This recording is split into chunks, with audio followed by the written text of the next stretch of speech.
भिवंडी महापालिकेत 2022 पासून प्रशासक राज आहे।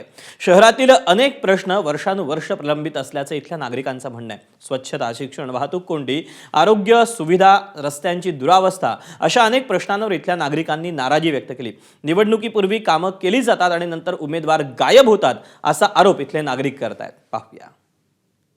भिवंडी महानगरपालिकेच्या निवडणुका जवळ येऊन ठेपल्या असताना अनेक मुद्दे या ठिकाणी गाजत आहेत। येणाऱ्या महानगरपालिका निवडणुकीमध्ये आपण जर पाहिलं तर डंपिंग ग्राउंडचा मुद्दा आहे, रस्त्याचा मुद्दा आहे, आरोग्याचा मुद्दा आहे, तसेच शिक्षणाचा मुद्दा आणि रोजगार या सर्व मुद्दे जे आहेत या निवडणुकीमध्ये गाजणार आहेत। आपण या ठिकाणी चर्चा करणार आहोत। छोटे छोटे अपेक्षा आहेत। खरं तर साफसफाई एक सर्वात महत्त्वाचा मुद्दा आहे। भिवंडी जी आहे ती म्हणजे नुसता कचऱ्याचा ढीग असल्यासारखं प्रकरण आहे।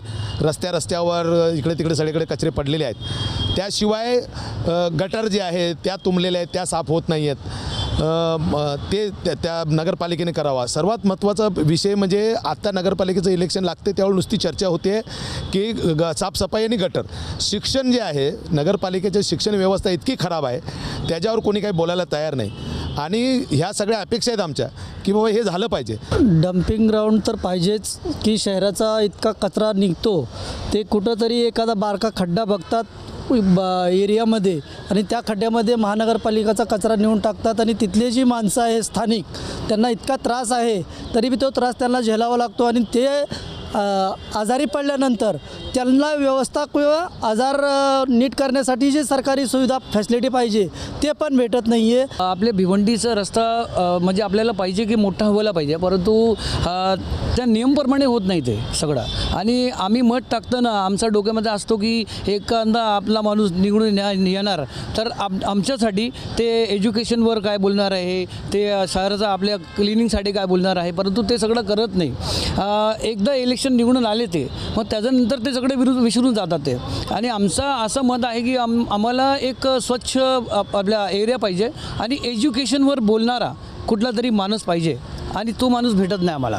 एक तो यहाँ के लोगों को, चाहे वो नेता हो चाहे वो सोशल वर्कर हो, एजुकेशन के ताल्लुक से मालूमात लोगों को कम है और बहुत सारी स्कूल जो सरकारी स्कूल थी उस पर भी बंद हुई है और एक्चुअल में वो सेंट्रल गवर्नमेंट की पॉलिसी है और उसको जो राज्य की जो सरकार है वो उसको इम्प्लीमेंट कर रही है। किसी तरह से जो है उस पर नुक्ताचीनी करके या थोड़ा सी जो है खस्ता हालत इमारत हो गई है तो उसको विवाद बना करके जो है ना किसी तरह से बंद करने की कोशिश कर रही है और प्राइवेटेशन को ज़्यादा अहमियत दे रही है ताकि लोग जो है आम आदमी जो है ना प्राइवेट की तरफ ज़्यादा रुख करे।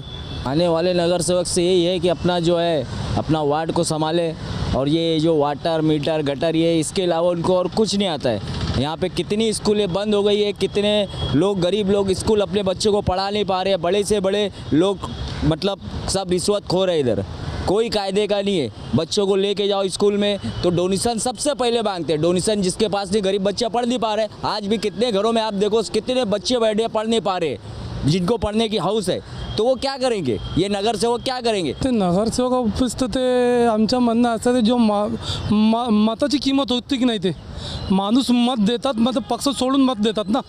म्हणजे मला द्यायचे ते काँग्रेस पार्टीला मत आणि ते आमचे जो नगरसेवक निवडून येतात हां ते नंतर आम्ही वोट विरोधात भाजपाच्या आणि शिवसेनेच्या विरोधात आम्ही मत करतात। पण ते हे जो मत आम्ही दिलं नगरसेवकला नगरसेवक निवडून येतात नंतर ते भाजपाकडे ना ते हे शिवसेनाकडे ना ते अपक्ष जो आपले आहेत ते कोणाकडे त्यांच्या मागे जाऊन ते त्यांचा सपोर्ट करतात। ते मताची किंमत काय आमचे जो शहराचे ते। आपल्यासोबत या ठिकाणी भिवंडीतील नागरिक होते।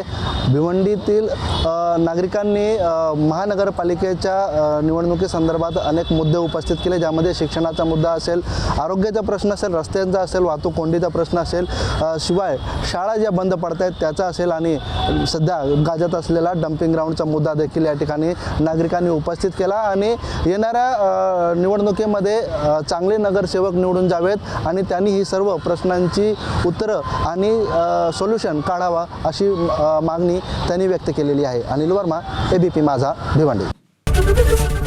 एबीपी माझा, उघडा डोळे बघा नीट।